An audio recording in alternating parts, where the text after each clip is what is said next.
Just answering questions with waptek. Part of this video, I'm going to use someone else's comment to answer someone else's question. I've even reposted it to them as a reply.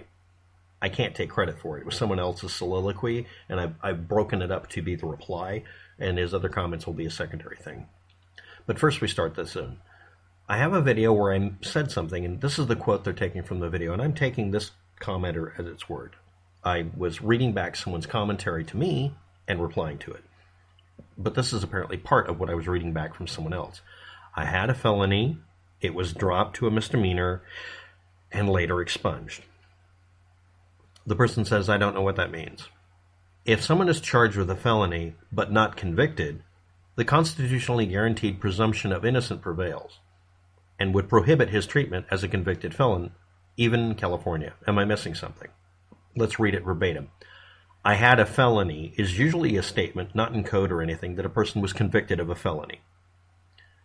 It was dropped to a misdemeanor. That doesn't mean the charges were dropped. That means they decided to declare it, even though it's overtly prosecuted and convicted as a felony, converted to a misdemeanor. I'll explain that in a minute. And then later expunged. Now, the only situation that happens in is two. In California and other states where they have extremely strong, overbearing laws against something nobody else has. Usually it's because of presumption of guilt involved in criminality. Some cases are extremely difficult to prosecute. Like in New York City, the mob kids, they would be under 18, they would commit an extreme felony, knowing they had 2 weeks left before they were grown as an adult, and they would be released. Effectively a slap on the wrist for anything they did. The decision was to try them as an adult, give them full length of time. And other cases where you could get them on what they did, but you knew they were part of a criminal enterprise. You would throw the book at them and punish the shit out of them. And then only afterwards have them come back and say, do you want to get out of here now that you've been here for a month? Yes, because they have all the time in the world to prosecute you for anything else. They say, we've prosecuted you to death. We now have you in our clutches. You're not allowed to talk to any other inmates. We will release you early and give you parole and potentially remove your conviction later by expunging it or by converting it to a different punishment if you keep your nose clean and stay out of the gang. The idea was to rip apart gangs, to break up mob and organized crime and crime syndicates, and in the case of Mexico, where it's also done, to destroy the cartels. You take everybody apart. You literally pull it apart piece by piece. You literally, death by millimeters. You pull the people loose and say, we're going to make you a free man, but you absolutely have to follow the laws, and you do anything, you go back to prison. That's the whole point of it. So, and in this case, a person has a felony in California. It gets changed to being declared after the fact, a misdemeanor, or even in negotiations, and with a promise of expunging it if the person absolutely does not associate with any street gangs anywhere in California, or never touches a gun again. It probably was over a gun. I don't remember the exact commentary for the person, but if your direct quote here is accurate, that's what it means. That means the person was convicted of felony, or the person acknowledged by signing off. I'm not contesting it. You have enough evidence to convict me of a felony, but we're negotiating it down to a misdemeanor with a ridiculously long period of time where I'm on probation. And the other reason, obviously, is if a person's under 18, but you can prosecute them as an adult, you threaten them with that so that they'll stop being an idiot and grow the hell up and be a grown-up, man up on it, and then go ahead and take their punishment for a few years. And at that point, if you can rehabilitate them in the wild without having to have them at a prison, everybody wins, and the person simply stops committing crime. The goal of a legal system isn't to punish people in vengeance and to get justice. That's all bullshit. It's to make people stop committing crimes so you don't have to deal with the crimes. Don't make a law against smoking one marijuana cigarette so that you can prosecute them as if they grew all of it. A lot of people have this kind of punishment, so they turn on everybody else, and then they'd release them. That's why you have the zero tolerance laws existing. It's because there was no other way to get the crime to stop happening. Or you could just decide marijuana should be illegal and knock it off. But yeah, the person had his data expunged probably because he turned 18 and or it was a deal that they made. And sometimes, actually most of the time, if somebody does this, I approve of it because you literally force them to rehabilitate themselves in the community overtly. Because the other part of it is you're never allowed to secretly or subtly say that you're still part of a gang. No gang signs, no gang colors in California. You are not allowed to do any of these things. If you have tattoos, they're gone. You're getting them lasered off, and we're not paying for them. And you're going to work your ass off at a real job, and you're not getting fired. Basically, you're bitch slapped into behaving yourselves. Duty to flee just puts you in more danger. Now, this is a comment someone left because I said, by and large, most of the time, really seriously, if you're out in the street and you think you are in a situation where you need to pull a gun, if you're thinking about pulling a gun instead of immediately hot-footing it out of there, what are you defending? Are you defending yourself? If you can run a block and not ever not get tracked down and hurt because the person isn't actually chasing you, or if you can run and avoid getting shot the first time, why would you think of drawing the weapon if that's going to take a couple of seconds of thinking? Most tactical training people that you see on YouTube and whatever don't teach you your legs are your best weapon because they get you further away. Hey, if you walk a mile in another man's shoes, you're a mile away from him and he doesn't have shoes anymore. But let's get someone else's better response here. Obviously, if you're in fear for your life, in your home, and fleeing isn't an option, either because fleeing won't enhance your safety or because there are others whom you have the duty to protect, and fleeing would mean abandoning them, then you have to stand your ground and do whatever you have to do. Out in the streets, it's always best to preemptively avoid danger, to either walk or run away from danger whenever possible.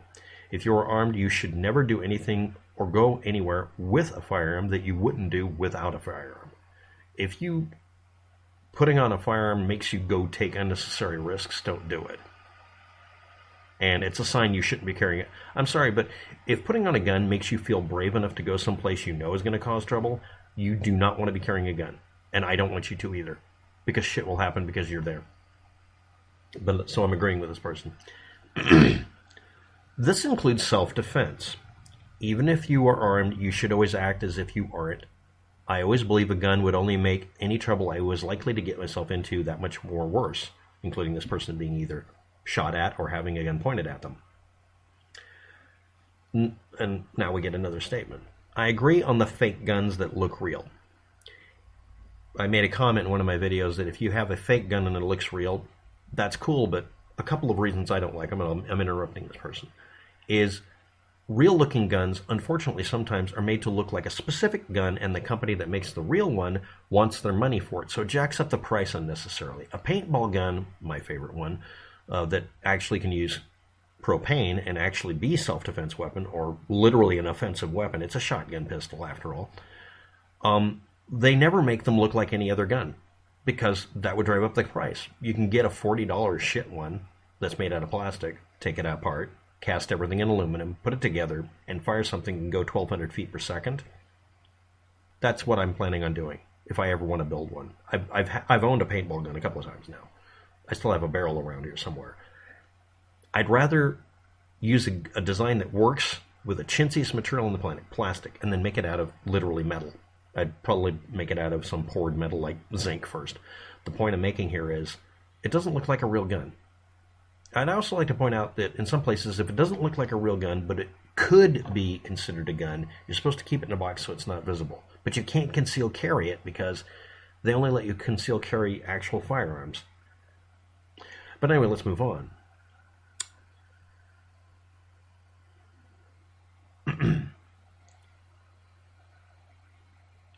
To anyone who might see you with it, you're much better off with one that looks like a fake gun. And if you do have to use a weapon, it's better to have one that looks like a toy than to have a toy that looks like a weapon, in my humble opinion. I'm actually torn on this, but I do know that having a toy weapon can get you shot, and there's nothing you can do about fighting back. The only exception, in my opinion, is, again, the paintball gun. The other option is to carry, and I'm not joking about this, a 12-gauge muzzle loader that's a speed loader type. You crack the action or do some other action, it pops out the primer, puts in a new one, 12-gauge shotgun primer, 209 primer. And then you push a packet of a Manet ball with its propellant in the base of it, not using black powder, and then you pound it home with a rod. That's slow loading, but you can use that to defend yourself, and the load is this big, including the primer. You just got to put the primer in the back part first. But yeah, paintball gun running on propane gas. I mean, that's my conclusion now for a handgun. Also, it's unregulated until they do, and if they do, they'll regulate it as a firearm. I'm okay with that. I'm ready to pay a $200 tax stamp because that's the maximum I'll have to pay because I'm going to build my own. But then again, like he said, I've never been in a situation where a gun would have improved anything. Even in situations where I would have maybe thought of taking a gun. Even situations where I wish I had a gun. I know it wouldn't have made anything better. It would have just made me feel as if I shouldn't wimp out by surviving the situation by running away. I mean, to be honest, let's be honest about it. Duty to flee also means you have to state, I'm in fear for my life, and proved it by running away. I'm in fear for my life, so I drew out a gun that I'm carrying all the time. No, I'm sorry, it doesn't. I'm a little bit torn here. Let's move on. I neither like nor trust Alec Baldwin. I can't pretend to know how the gun he used actually operated or in what ways it might have been modified. And remember, the first thing we were all told is he drew the weapon and it went off. And then later we found out he was pulling back the hammer and he was asking the person who was directing or whatever, is this how it works? Is this right?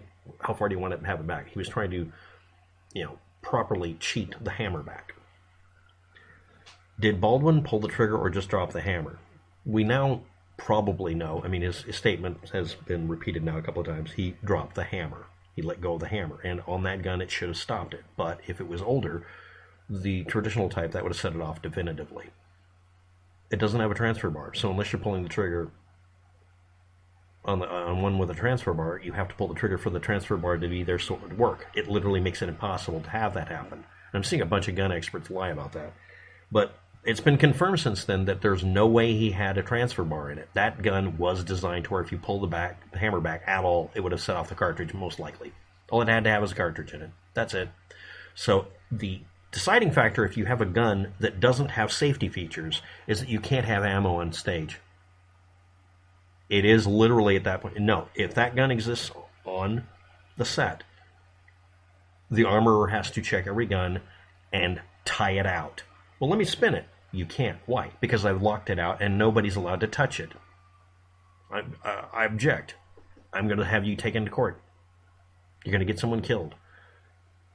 Again, and yes, the guns can be made to where they just can't fire. You can have guns that can fire just blanks and chamber them so that they can't take any other cartridge. But here we go. Next he says, I have no idea if he pulled the trigger or dropped the hammer. I do wonder why it was aimed at the woman's abdomen. This is a bit of information you may not know about, but if you make a zip gun with a little spring or rubber band loaded hammer, the act of pulling a trigger or releasing the hammer will cause the barrel to do something. And almost always it moves down. But again, here we go. I don't think he was aiming at her abdomen. I suspect he was angry and metaphorically shaking his fist at her. No. Anybody on set who's ever seen an angry interaction between people on set and one of them is holding anything looking like a gun, that person never shows up on the set again. It doesn't matter how powerful or important or famous they are, they never come on the set again. Why? Because they were holding something shaped like a gun and intimidating someone. We're talking about modern, woke Hollywood with a female getting a gun pointed at her. No. Too many virtue signalers would red flag that shit. And they haven't said that. So that's it for today. Thanks for watching. Have a good day. Good luck with that. And I'd thank one of the people who asked a question for answering someone else's for me. You did a better job than I could. I will take full credit for what you said. But yeah, I do agree on this. And honestly, that should be a t-shirt, except that it's too long. Bye.